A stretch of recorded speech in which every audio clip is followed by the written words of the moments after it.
Last night here at St James's Park there was a fan engagement supporter event which gave fans the opportunity to ask questions of the senior management team and Eddie Howe about what's happening with the club and the direction, etc, etc. And in reverse, the senior management team could give us an update as to the direction of the club in the foreseeable future. So what did we learn last night? But also we kind of announced last night that we Newcastle fans are going to be asked in the next few weeks, amongst other things, what we think hypothetically about a new stadium. It's coming up.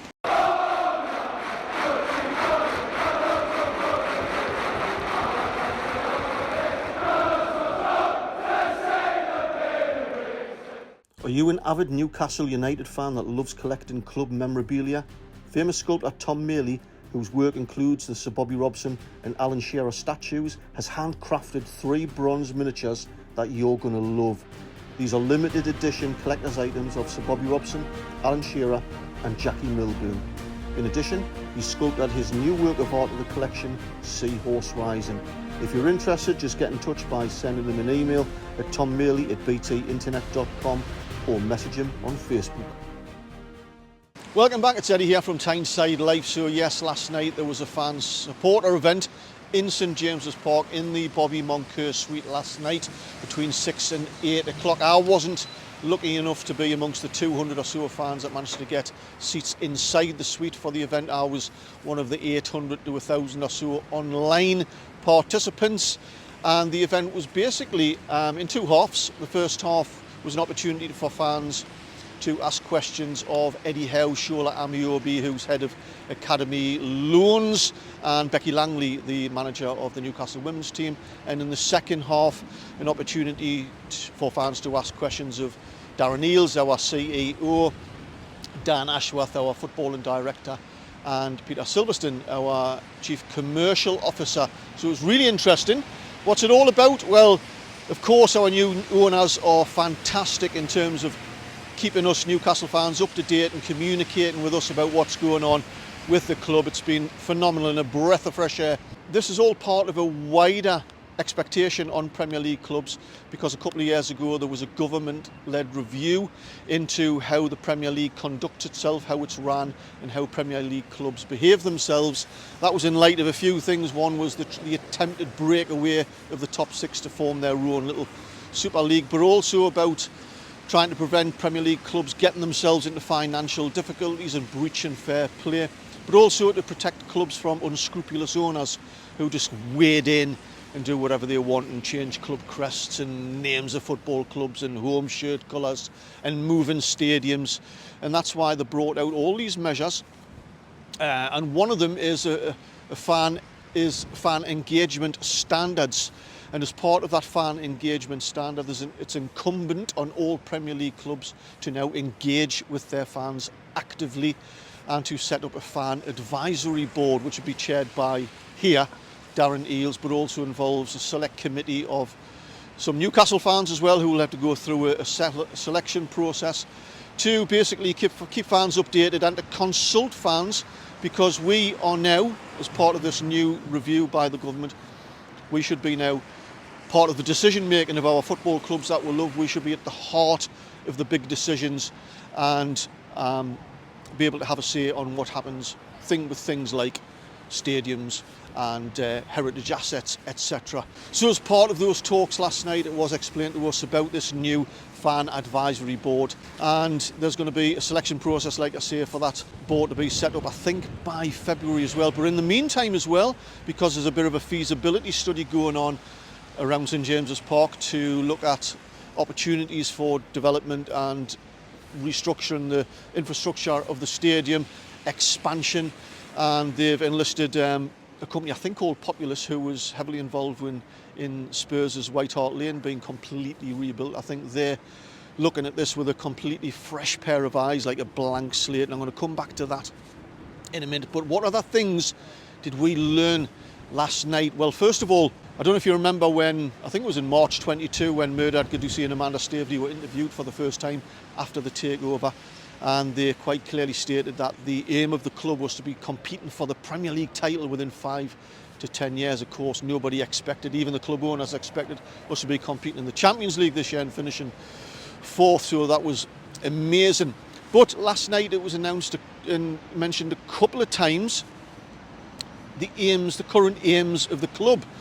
Now, I don't know if you can class this as a lowering of the bar or a widening of the net, but the current aims of the club in the foreseeable future is to be regularly competing in the top 6 of the Premier League, which is not quite the same as a goal of competing for the Premier League title. Of course, they're going to be trying to win every game and to win the Premier League title, but the current aim is a little bit broader than that, but also to be competing in all the cup competitions at the highest level. So it struck me when they said that twice, that perhaps the job that might be a little bit harder than they thought. Certainly in terms of commercial revenue, we're way down the pecking order. They did give an example of Man City, who have just released their financial figures, where their commercial revenue for the past 12 months or so is about 700 million. And of course, we have grew in the past couple of years since the takeover. But I think it was Dan Ashworth who said that we are still way behind teams like Man City in terms of our commercial revenue clout. Sticking with commercial revenue for a bit, because of course it's critical to grow our commercial revenue status so we'll have more money in the pot to buy more and better players. And of course that's tightly regulated now by financial fair play, which has been quite heavily talked about in the news recently, especially with Everton receiving a 10-point deduction. We had a fan online who'd asked a question of the senior management team, who seemed to think that Newcastle United in particular have been singled out for unfair treatment, that we're being picked on in some way, that other clubs can just spend whatever they want, do whatever they want, the Premier League will turn a blind eye. Why are we being picked on and singled out? So from a personal point of view, I don't buy into that narrative, that victim narrative at all. You know, I see and I read just the same things everybody else sees and reads, and I don't recognise that narrative. That question was put to Dan Ashworth, and he quashed it immediately by, you know, reiterating and stating that, you know, the rules are there for everybody. The rules are quite clear. Everybody's financial status in terms of their clubs are open to public scrutiny. They are published, and you're allowed to make £105 million in losses over a 3-year period. So nobody is being treated unfairly, in particular us at Newcastle United. And I'm quite certain, and the owners have said that, in light of what's happened to Everton, of course, Man City as well have been charged with 115 breaches of financial fair play. That's going to take a long time to unfold, because Man City now have to prepare for each and individual charge, those 115, a defence. That's going to take absolutely ages. Then that goes to the Premier League. That's looked over by financial experts who will forensically look at it. Their lawyers as well. They might want some more information from Man City. So to go through all that's going to take a long time, probably next season when we'll see some sort of result. But Man City, I fully expect personally for Man City to face some sort of sanctions. Of course, you've got Chelsea as well. There's been some eyebrows raised recently on their spending and irregular payments involving their previous owner. So nobody's getting away with anything. And of course, Newcastle United owners, the Saudi-led PIF, are going to be absolutely, I'm sure, tight as anything to make sure we don't breach financial fair play. If you'd like to see more videos like this and be notified the moment I release the next one, make sure you hit the subscribe button. Also raised last night was concerns about the balloting system, the ticketing system. Of course, there's now huge demand for tickets, and some fans are unhappy that they're not getting in to see any games. One fan online asked the question to the senior management team about could we not go back to the old system, but the senior management team did explain that they've already been through a consultation process with fans, and that seemed to be the general consensus, that the fairest way to do this would be through a balloting system rather than having the old system where at 10 o'clock in the morning the tickets would be released and it would be on a first come first served basis. Of course, that's unfair in itself as well, because you have those who are working shifts or have the opportunity, you can sit there at 10 o'clock just pressing the button until they buy the ticket. Of course, all those who are at work through the day are missing out.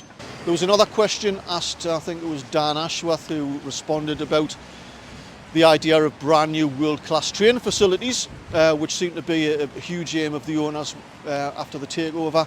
Dan Ashworth explained that we do have 3 training areas, one for the academy, one for the women's team, and of course one for the first team, which has had millions spent on it. And according to Dan Ashworth, in his opinion, our training facilities are now Premier League standard. He did go on to say that, you know, this could change in the future. They are looking to perhaps get world-class training facilities in the future. And if, it was his words, some land became available, they might look at that again. But certainly the impression that I got from Dan Ashworth's response is that there's nothing happening at the moment in terms of brand new world-class training facilities happening anytime soon. And lastly, of course, we'll have stadium expansion because we'll have this huge demand for tickets. Darren Eales did announce that there's going to be a survey over the next few weeks, which is going to ask all Newcastle fans who are signed up to receive some sort of email notification to submit a survey, answer questions to a survey, because as part of this whole consultation process, as part of this new fan engagement standard, the club need to know how fans feel about things, and different fans are going to feel in different ways.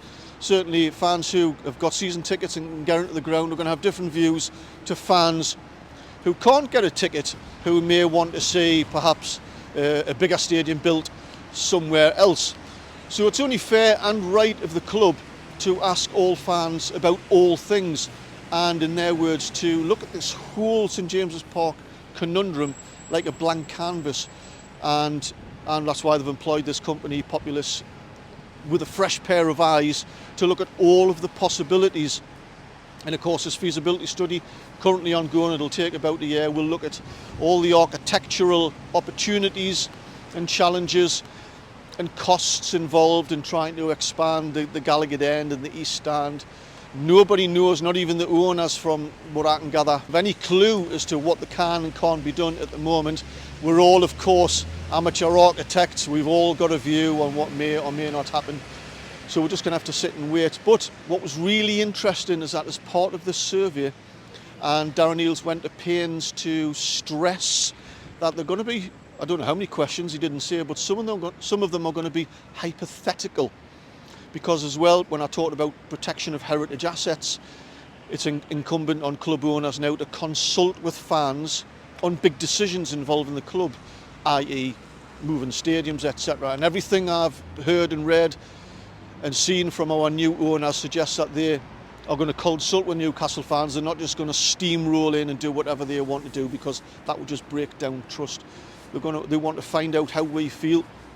So they have to ask all fans all things. In the term that Darren Eales used was, once they've kind of got those views, they can work backwards in line with the feasibility study. So there's no real straightforward answer to what's going to happen with St James's Park.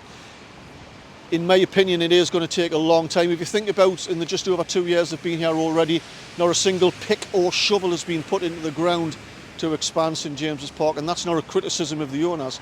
That's just to highlight how long these things are going to take. Because clearly nothing's going to happen before the Euro 28, because St James's Park has just been nominated as one of the stadiums. It's going to be after that.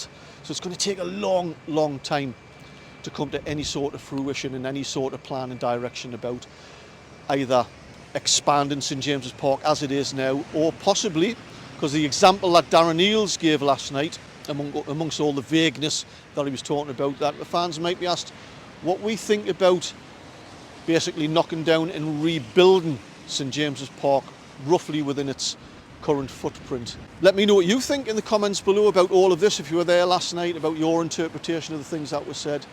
If you've got any questions about my views, drop them down below. Don't forget to give us a thumbs up if you like the video. And I'm going to see you on Saturday for this really, really tough match against Chelsea with all our injuries. And yeah, I'll see you there.